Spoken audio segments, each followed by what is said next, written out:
بسم اللہ الرحمن الرحیم۔ ہسٹری پیج کے معزز سامعین حضرات، السلام علیکم۔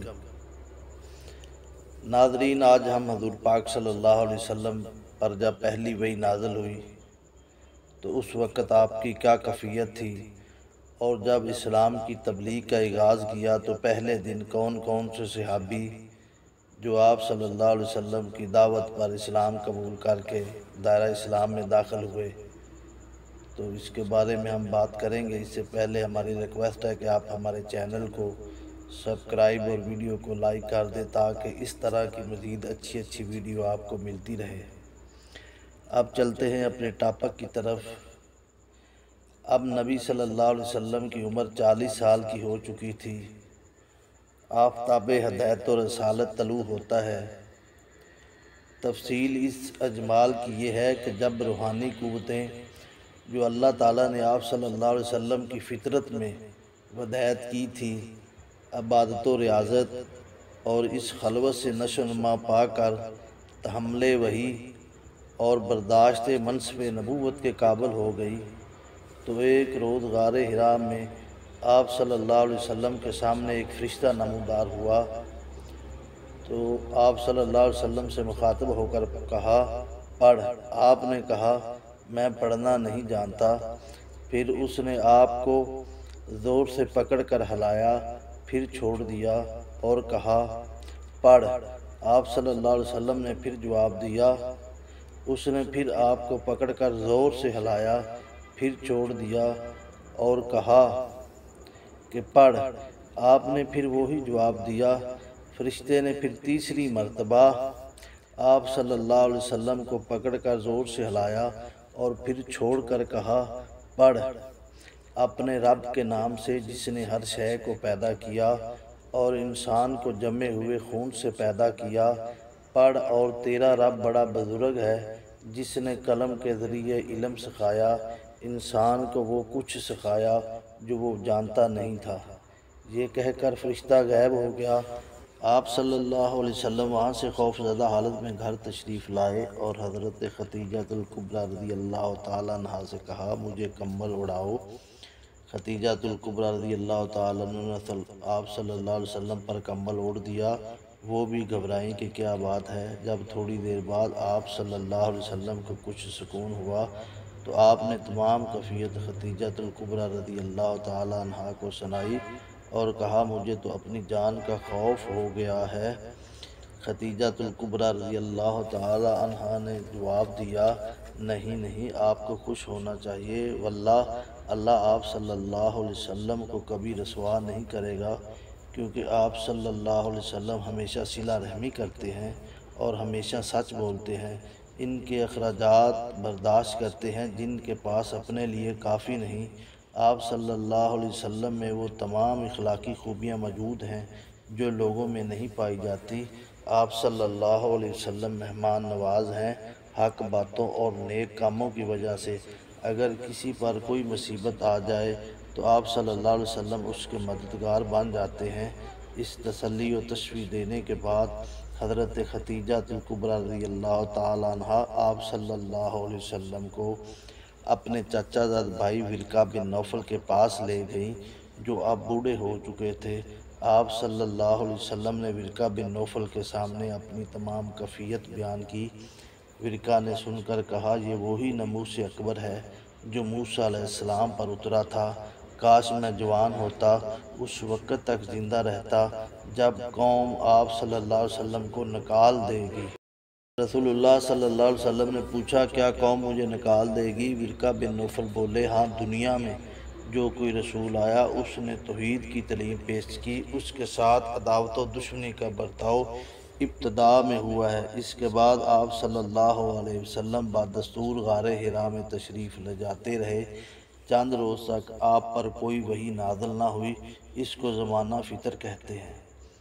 آخر ایک روز آپ صلی اللہ علیہ وآلہ وسلم غار حرا سے مکان کی طرف تشریف لا رہے تھے۔ آپ صلی اللہ علیہ وسلم نے پھر اسی فرشتے کو دیکھا۔ آپ صلی اللہ علیہ وسلم اس کو دیکھ کر پھر سہم گئے اور گھر آ کر کپڑا اوڑھ کر لیٹ گئے۔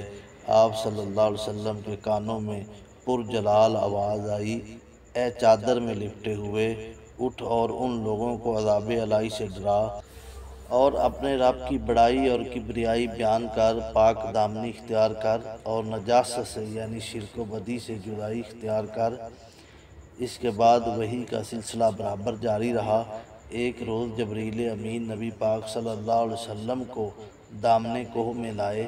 آپ صلی اللہ علیہ وسلم کے سامنے خود وضو کیا۔ نبی اکرم صلی اللہ علیہ وسلم نے بھی اس طرح وضو کیا۔ پھر جبریل امین نے آپ کو نماز پڑھائی۔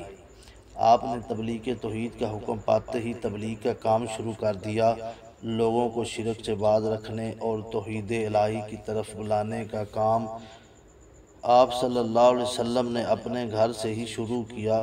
خدیجہ الکبریٰ رضی اللہ تعالیٰ عنہ سب سے پہلے آپ صلی اللہ علیہ وسلم پر ایمان لائی۔ علی ابن طالب اور زید بن حارث رضی اللہ تعالیٰ عنہ بھی پہلے ہی دن آپ پر ایمان لائے۔ یہ سب آپ کے گھر کے آدمی تھے۔ ابو بکر بن ابی قحافہ رضی اللہ تعالیٰ عنہ بھی آپ صلی اللہ علیہ وسلم کے دوست تھے، پہلے ہی دن آپ صلی اللہ علیہ وسلم پر ایمان لائے۔ ان سب سے پہلے ایمان لانے والوں میں ایک آپ صلی اللہ علیہ وسلم کی بیوی، ایک آپ صلی اللہ علیہ وسلم کے چچا زاد بھائی اور ایک آپ صلی اللہ علیہ وسلم کے آزاد کردہ غلام اور ایک آپ صلی اللہ علیہ وسلم کے خالص و مخلص دوست تھے۔ ظاہر ہے کہ یہ سب کے سب آپ صلی اللہ علیہ وآلہ وسلم کے اخلاق و خصال سے بخوبی واقف تھے۔ آپ صلی اللہ علیہ وآلہ وسلم کی زندگی کا کوئی بھی پہلو ان سے پوشیدہ نہیں تھا۔ ان کا سب سے پہلے ایمان لانا آپ صلی اللہ علیہ وسلم کی صداقت و راست بازی کی ایک زبردست دلیل ہے۔ آپ صلی اللہ علیہ وسلم نے ابتدا میں اپنی تعلیم کی تبلیغ نہایت خاموشی کے ساتھ اپنے رشتہ داروں اور دوستوں تک محدود رکھی۔